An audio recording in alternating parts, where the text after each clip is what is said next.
last chance to run away. This is your last chance to run away. What's up, YouTube? Denise Blaylock here with my impressions on the DOA6 Beta. This is going to be kind of a mixed bag, honestly. If you ever saw my Soul Calibur 6 thoughts, it was very positive. If you ever saw my thoughts on Anya Williams' video for Tekken 7, it was very positive. I kind of have mixed feelings about this game. One of the first things being that the clip that I allowed to show was the intros, how there's no intuitive dialogue. It's just, oh, you've picked a character, they have an intro, here it is. There's no reference to the fact that this is a mirror match. I think maybe there was an intuitive dialogue between Ayame and Kasumi, I believe. I'm not really familiar with the names, unfortunately, so for all the diehard fans, please excuse me on that one. But other than that, it just kind of seems a bit ridiculous. However, that doesn't subtract from the fact that this is a fun game. I did enjoy the beta. One thing it did do right over the Soul Calibur 6 beta is the fact that they actually gave you a tutorial. However, even that was a bit... There's still a bit to say about that that's not so positive. It was a very basic tutorial. They really didn't let you practice any combos whatsoever with the characters that you do have. And compared to the Soul Calibur 6 beta, you can't really choose from that many characters. If I recall right, the Soul Calibur beta let you choose from about 7 to 10 of them. Please correct me if I'm wrong, but that was my recollection. This one only really lets you choose 5. And it doesn't really allow you to experience the diversity of the cast. 4 of them are ninjas, and then there's Diego, who I was absolutely horrible with, and if you haven't seen that video, it's pretty humorous. Go ahead and check it out. But, I don't know, I mean, this looks like it could be a very fun game. It kept some of the same things from DOA5, which is definitely a good thing, and kind of added new things to it, which is also a good thing.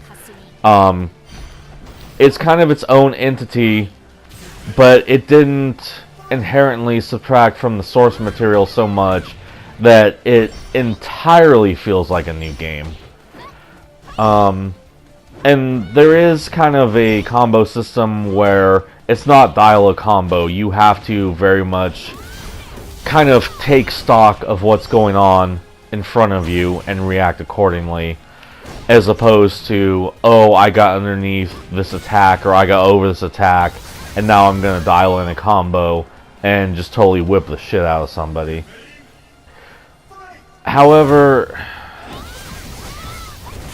with that said, another negative for this is I do recall at one point I did do a high attack. I was jumping off the ground, kicking at somebody's face, and they did a low kick, and somehow that completely negated my jumping kick.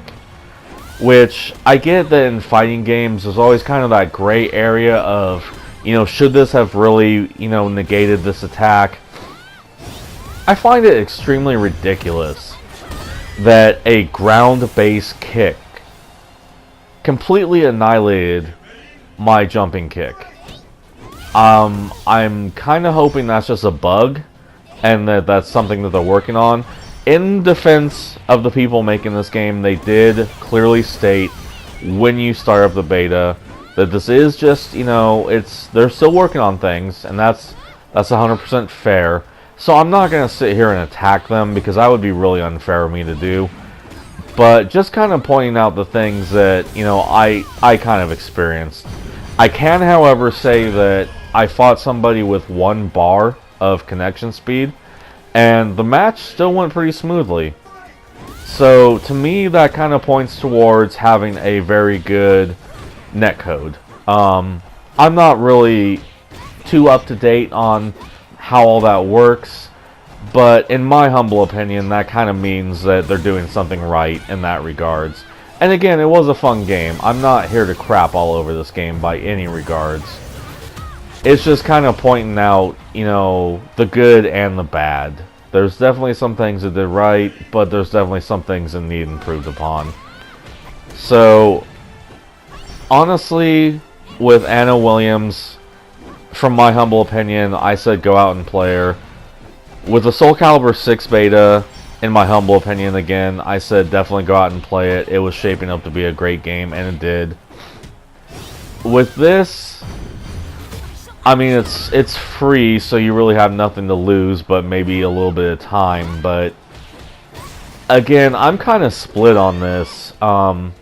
It just, I wish I could give more of a direct yay or nay. I'm right down the middle. It was fun. I still kind of want to play the beta, but at the same time, there was just some absolutely ridiculous factors to it. So, I don't know. I mean, out of a 10, I guess I would give this a 5. I'm kind of, you know, hoping that a lot of things improve. However, to not end this video on a sour note, because that's never a good thing to do, I will say the graphics are amazing. Again, not to sound like a broken record, but it was a fun beta. I absolutely enjoyed it. Just, you know, maybe work out some minor kinks to make it a little bit better. With all that said, though, if you enjoyed this video, feel free to like, share, and subscribe. All the typical crap that you hear at the end of every single YouTube video. And if you like this video, feel free to check out all the other videos on the channel. If this simply wasn't your thing, I understand. I just appreciate you giving me a piece of your time.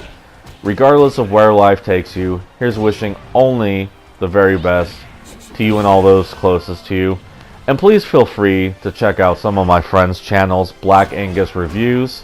He does a lot of movie reviews and talks about SJW culture. Travis Punkcraft Frank, he's done wrestling videos. He has done food tasting videos and destruction videos. And my friend Roachhead85, he does a lot of Star Wars Battlefront videos, primarily Star Wars Battlefront 2015. But he has done videos for Star Wars Battlefront 2. He's a very excellent Star Wars Battlefront player. Check him out. And I hope you enjoy those channels, and I hope you have an amazing day. Thank you.